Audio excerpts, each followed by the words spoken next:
구정 연휴 잘 보내고 또 보내셨습니까? 이번 우리 구정 연휴는 어느 해보다도 좀 조용하고 한적하게 보낸 것 같습니다. 우리 약수의 모든 믿음의 본속들 위해 하나님의 은혜와 축복이 넘쳐나는 또 복된 명절 연휴 잘 보내시고 또 우리 가정이 더욱더 하나님 안에서 바로 세워지는 시간 되시기를 기도하겠습니다. 우리가 영적 성장이라는 주제로 회개, 시험, 유혹 그리고 지난주에 부르심과 의심을 다루었습니다. 오늘 영적 성장 마지막 5번째 시간으로 감사와 찬송이라는 주제로 말씀의 은혜 나누도록 하겠습니다. 우리 성도 여러분은 언제 감사 또 찬송을 드리십니까? 우리가 대부분의 사람들 하나님께서 내 기도에 응답해 주셨을 때 참 감사합니다 라고 이렇게 기도하고 찬송하는 것을 보게 됩니다. 그런데 오늘 이사야가 감사하는 또 찬송하는 이 말씀의 배경, 하나님이 이루실 회복을 바라보며 감사와 찬양을 올리는 것입니다. 다시 말씀드려서 아직 감사하고 찬양 드릴 일이 하나도 없는데 미리 감사하고 찬송한다라는 거죠. 이 신학적인 표현으로 이를 선취적인 감사와 찬송이다 이렇게 표현합니다. 이스라엘이 아직 바벨론의 포로로 잡혀 있습니다. 상황은 하나도 바뀐 것이 없습니다. 포로로 잡혀간 백성이 무슨 기쁜 일이 있겠습니까? 그럼에도 불구하고 하나님이 앞으로 행하실 놀라운 구원의 은혜를 바라보며 감사와 찬양을 올리는 거죠. 코비드19가 본격적으로 시작한 것, 제 기억으로 작년 2월 정도부터 시작이었습니다. 벌써 1년 동안 온 인류가 우리뿐만 아니라 고생을 하고 있죠. 그리고 아직도 그 시련이 계속되고 있습니다. 이럴 때 오늘 본문 이사야 선지자를 통해 주신 말씀처럼 그럼에도 불구하고 하나님께 감사와 찬양을 올리는 오늘 예배로 나오신 우리 모든 성도님들 축복합니다. 여러분, 우리가 모이지도 못하고 또 제대로 활동도 못하는데 무엇을 가지고 감사해야 한단 말인가? 찬송할 이유가 뭐가 있는가 한번 생각해 보시죠. 하나님의 행하실 구원이 어떠하길래 나라가 망하고 포로로 잡혀가 있는 상황에서도 감사하고 찬양을 올릴 수 있단 말인가? 하나님이 행하실 구원은 우리의 모든 상황을 한 번에 반전시키는, 역전시키는 하나님의 반전의 드라마이기 때문이죠. 오늘 읽어주신 본문의 앞구절에 있는 말씀입니다. 마음이 상한 자를 고치며 포로난 자에게 자유를, 갇힌 자에게 노임을 선포하며 여호와의 은혜의 해와 우리 하나님의 보복의 날을 선포하여 모든 슬픈 자를 위로하되 무릇 시온에서 슬퍼하는 자에게 화관을 주어 그 죄를 대신하며 기쁨의 기름으로 그 슬픔을 대신하며 찬송의 옷으로 그 근심을 대신하시고 그들이 의의 나무 곧 여호와께서 심으신 그 영광을 나타낼 자라 일컬음을 받게 하려 하심이라. 하나님이 행하실 놀라운 구원을 여러분 한 단어로 표현하면 어떻게 표현할 수 있겠습니까? 포로된 자를 구원하고 막 잡힌 자를 자유케 하는 그 모든 하나님의 구원의 사역을 한 단어로 표현한다라면 저는 회복이라는 단어로 꼽고 싶습니다. 이스라엘의 회복을 이루실 것이다. 성경에서는 또한 시온의 회복이다라는 표현도 자주 쓰지요. 시온의 회복, 이스라엘 어떤 한 민족뿐만의 회복이 아니라 온 인류를 구원하시고 회복시키실 메시아가 주시는 구원의 선물입니다. 예수님은 누가복음에서 당신의 공생의 사역을 처음 시작하실 때 바로 이 이사야서의 말씀을 인용하신 이유도 바로 여기에 있죠. 나 예수가 구원자로 이 땅에 오셔서 온 인류를 회복하기 위해 이 땅에 왔다라는 것을 선포하시고 그의 공생애를 시작하시는 것입니다. 성도 여러분, 오늘 예배 드리시면서 과연 내 삶에 과연 회복되어야 될 부분이 어디가 있는가 한번 그 부분을 생각해 보시기 바랍니다. 설 연휴 때 혹시 몸이 아프신 성도들 계십니까? 뜻밖의 질병 진단을 받고 마음이 낙심하신 분 계십니까? 어느 때보다도 건강의 회복을 위해 기도하실 줄 믿습니다. 설 명절을 보내면서 가정에 뜻하지 않는 관계의 어려움을 겪고 계신 분들 있습니까? 가정의 회복을 위해 기도하실 줄 믿습니다. 계속되는 불안과 경기 침체로 직장이 흔들리고 어려움 당하신 분들 있습니까? 마땅히 우리가 일자리 회복, 경제의 회복을 위해서도 기도해야 할 것입니다. 영적 침체로 하나님과 관계가 소홀해진 분이 계십니까? 그렇다면 말씀과 기도로 멀어졌던 하나님과의 관계를 회복해야 할 것입니다. 오늘 이 자리에 나와 예배하시는 우리 모든 성도님들, 우리 삶을 되돌아보면 회복해야 되지 않을 구석이 하나도 없습니다. 이 예배를 통해 하나님이 주시는 회복의 은혜를 온전히 누리시는 우리 성도들 되시기를 축복합니다. 어떻게 주님이 주시는 회복이 임하게 되는가? 본문에서 회복의 은혜, 하나님의 영광의 광채가 우리 삶에 비추게 될 테다라고 이렇게 말씀하고 있죠. 하나님의 영광의 광채가 비추는 순간 어떻게 비유할 수 있을까 고민하고 기도하다가 명절에 집 앞을 나가보니 이거다라고 생각했습니다. 설 명절 지내고 목요일부터 오늘 주일까지 여러분 어떠셨습니까? 이 쓰레기를 못 버리셨죠? 그래서 그냥 가정에 쓰레기가 가득 차여 있고, 저희도 아파트 나가보니까 이 공용 그 쓰레기 집화장이 완전 그냥 산더미가 됐더라고요. 제가 사진 하나 준비해 왔습니다. 아마 이 정도 되었을 거다 생각합니다. 각 가정마다 설 명절 쓰레기로 집집마다 가득 차 있을 것입니다. 아마 주님의 회복의 빛이 비추기 전에 우리의 삶 어둠과 같은 쓰레기뿐 아니었습니까? 하지만 이제 생명의 빛이 비춘 후에 우리 삶의 모든 쓰레기가 다 사라져버리고 정리정돈된 삶으로 변화된 것이지요. 생명의 빛이 비추게 되면 우리 안에 영적인 쓰레기인 죄와 절망, 좌절, 질병, 가난, 미움과 시기, 질투조차도 다 사라지게 되는 줄 믿습니다. 이것이 바로 구원의 하나님께서 행하시는 회복의 은혜이기 때문이죠. 조니 에릭슨 타다 여사라는 분이 계십니다. 17살 다이빙 연습을 하다가 그만 수영장 바닥에 콘크리트에 부딪혀서 목뼈가 부러지고 말았습니다. 그래서 어깨뼈 이하로 신체를 전혀 쓸 수 없는 장애인이 되고 말았죠. 누구의 도움도 받지 않고서는 아무것도 할 수 없는 중증 신체마비 환자입니다. 10대에 이런 끔찍한 일을 겪었으니까 얼마나 마음의 상처가 컸겠습니까? 죽을 결심을 하지요. 자살을 시도를 여러 번 합니다. 계단에서 구를까 하다가 번번이 실패하죠. 약을 먹을까 하다가도 이것도 실패합니다. 깊은 좌절과 절망 속에 있을 때 그의 친구 하나가 성경 구절을 하나 적어주고 갑니다. 그 성경 구절이 이거였습니다. 범사에 감사하라. 이것이 그리스도 예수 안에서 너희를 향한 하나님의 뜻이니라. 저니가 이 성경 구절을 보고 분노하고 흥분했습니다. 아니 지금 놀리고 있나? 내가 이런 어려움을 당해서 죽고 싶은 마음뿐인데 나보러 감사하라니 너 지금 나 놀리니? 그러자 친구가 돌아서면서 이렇게 말하는 것입니다. 저니야, 사고를 당해 사지 마비가 된 것, 그것을 고마워할 것이 없는지 모르겠지만 앞으로 내 삶에 하나님이 베푸실 은혜를 생각하며 너는 얼마든지 감사할 수 있어. 무슨 말입니까? 사지마비는 내 삶의 불행과 고통의 시작입니다. 그것을 부정할 수는 없겠지요. 하지만 그것을 통해서라도 믿음의 눈을 보고 미래를 바라보며 감사하라라는 친구의 조언이었습니다. 내 삶의 어려움, 역경, 하나님을 제한시킬 수 없다라는 것입니다. 하나님이 내 상황과 환경보다 더 크심을 인정하라는 신앙인을 가졌던 친구의 조언이었죠.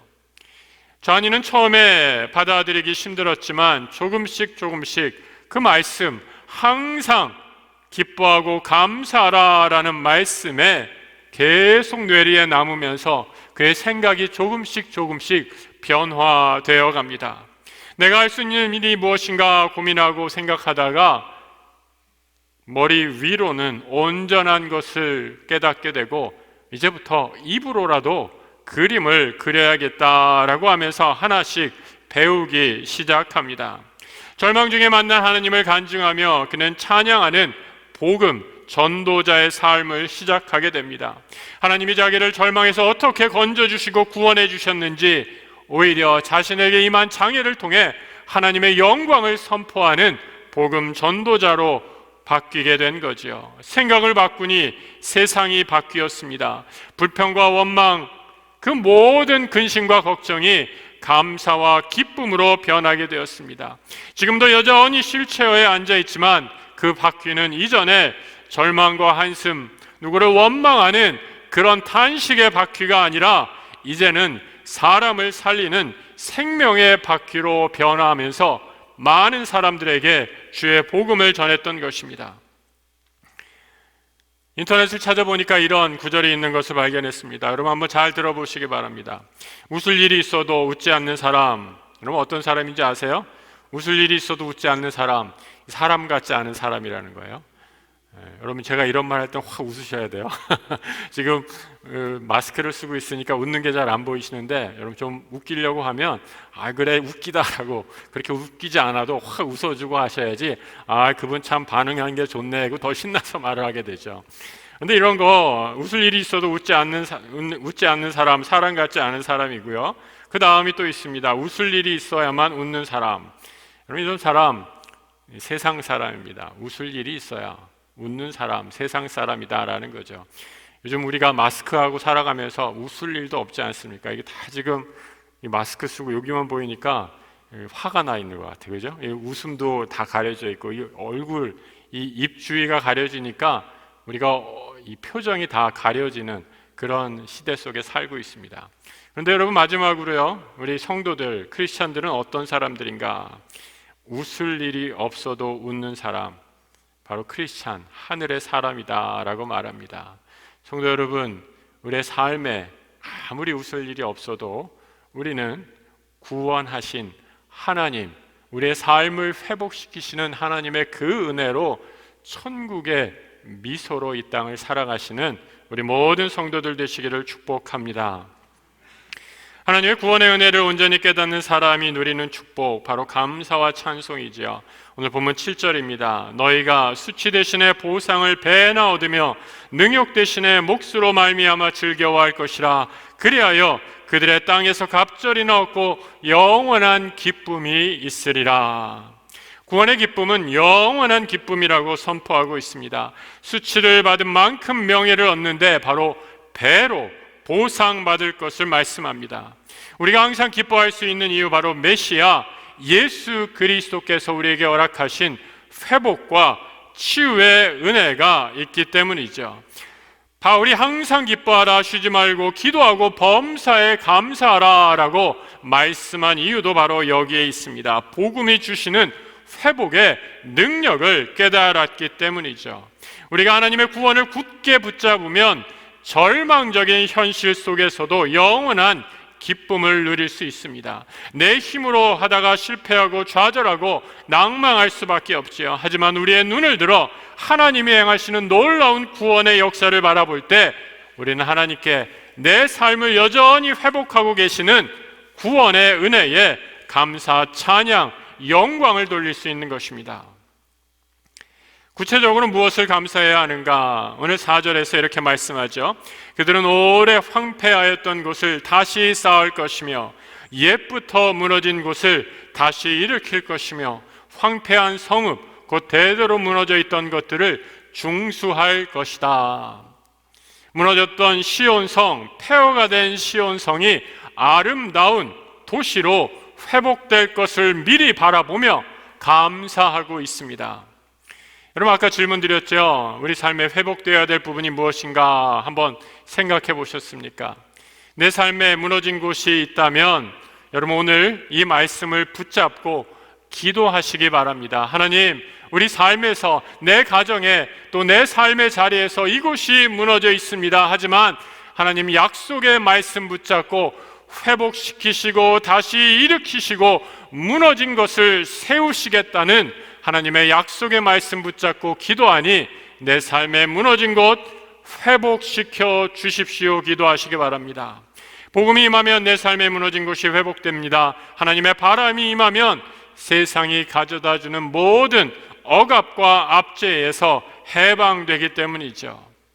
둘째로 감사와 찬양을 드리는 이유, 이방인들이 주께 돌아오는 역사로 인해 감사하고 있습니다. 5절의 말씀이죠. 외인은 서서 너희 양떼를 칠 것이요 이방 사람은 너희 농부와 포도원 지기가 될 것이다. 이스라엘의 적이 이제 이스라엘을 섬기는 놀라운 변화가 일어납니다. 우리와 원수되었던 자들이 우리를 도리어 섬길 것임을 말씀합니다. 예전에 이스라엘을 괴롭혔던 민족들, 종살이 시켰던 압제자들이 도리어 섬기는 축복의 역전이 일어날 것입니다. 세상의 질서가 뒤집히는 것, 혁명이라고 합니다. 그래서 인류 역사에서 일어난 혁명은 항상 피해, 보복을 불러왔습니다. 총과 힘으로 기존 질서를 뒤집을 수 있었지만 그 후에는 항상 피바람이 불고 많은 사람들 목숨을 잃어야만 했지요.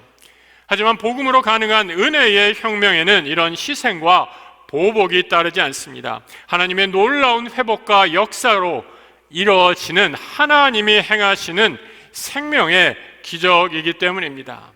우리 주변에 내가 사랑하는 사람들 중에, 우리 가족 중에 아직도 주께로 돌아와야 할 분이 있습니까? 믿지 않는 그 영혼을 위해 기도하시기 바랍니다. 하나님께로 돌아와 이제 이 사람들조차도, 내가 포기했던 그 사람들조차도 포기하지 마시고 하나님 나라의 일꾼이 될 것을 바라보며 기도하시기 바랍니다. 세 번째로 복음이 임할 때 감사 찬양하는 이유, 6절의 말씀입니다. 오직 너희는 여호와의 제사장이라 일컬음을 받을 것이라. 사람들이 너희를 우리 하나님의 봉사자라 할 것이며 너희가 이방 나라들의 재물을 먹으며 그들의 영광을 얻어 자랑할 것이다 말씀합니다. 하나님 나라의 회복과 치유의 날에 마침내 깨닫게 되는 것, 더 온전히 깨닫게 되는 것, 내가 누구인가라는 나의 정체성을 온전히 깨닫게 됩니다. 이 세상을 살아가는 성도는 어떤 사람인가? 나는 그저 세상에서 고생만 하다가 이름도 없이 빛도 없이 사라질 그럴 존재가 아니라 하나님 나라의 제사장으로 불러주신 하나님 나라의 일꾼임을 자각하며 살아간다라는 것입니다. 여러분, 우리가 세상에서 얼마나 열심히 살고 일하고 있습니까? 그야말로 하루하루 전쟁과 같은 세상 속에서 열심히 일하고 돈도 벌고 땀을 흘리며 살아갑니다. 요즘 같은 시기, 특히 코로나 시대에 우리는 세상에서 일하는 것조차도 참 자랑스럽게 여기면서 감사하고 살아가야 할 시대입니다. 그런데 여러분, 이보다 더 귀한 감사가 무엇입니까? 나를 하나님 나라 일꾼으로, 하나님 나라의 제사장으로 불러주신 것을 감사하며 살아가야 하지 않겠습니까? 하나님이 나를 일꾼 삼으시고 부족한 나를 하나님 나라의 종으로 삼으셨다는 것, 그것이야말로 영원히 올려드릴 감사의 제목 아니겠습니까? 나를 불러주신 하나님 은혜에 감사하는 것, 회복과 치유의 은혜를 누리는 사람이 감사 찬양해야 할 제목입니다. 일하는 사람이 느끼는 보람은 자화 성취와 만족감이다라고 말씀드릴 수 있죠. 여러분, 어떤 프로젝트를 밤을 새워서 아주 열심히 했습니다. 근데 그 일이 잘 마무리되고 또 주변에 있는 많은 사람들이 그 결과물을 보고 참 잘했네, 수고했네 라고 격려해주고 박수해줍니다. 얼마나 마음이 뿌듯하고 보람된 순간입니까? 그런데 하나님 나라의 일꾼은 나를 위해 일하는 사람들이 아니죠. 하나님을 위해 내 시간과 정열, 재물을 감사와 기쁨으로 드릴 때 하늘이 주시는 기쁨을 누리며 살아가는 사람이기 때문이죠. 이사야는 세상이 조롱하는 소리, 자신이 낙담과 실패로 좌절했던 내면의 소리에 무너지지 않습니다. 우리 하나님이 어떤 하나님인지 너무나 잘 알고 있기 때문이죠. 무릇 나 여호와는 정의를 사랑하며 불의의 강탈을 미워하고 성실히 그들에게 갚아주고 그들과 영원한 언약을 맺을 것이다 말씀합니다. 하나님은 공의를 사랑하시고 불의로 남의 것을 빼앗는 것을 싫어하시는 분입니다. 하나님은 힘으로 약자의 것을 취한 것 싫어하십니다. 더 기가 막힌 현실은 불의함으로 약자의 것을 빼앗아 놓고선 마치 그것이 하나님의 축복인 것처럼 떠드는 사람이 있다라는 것입니다.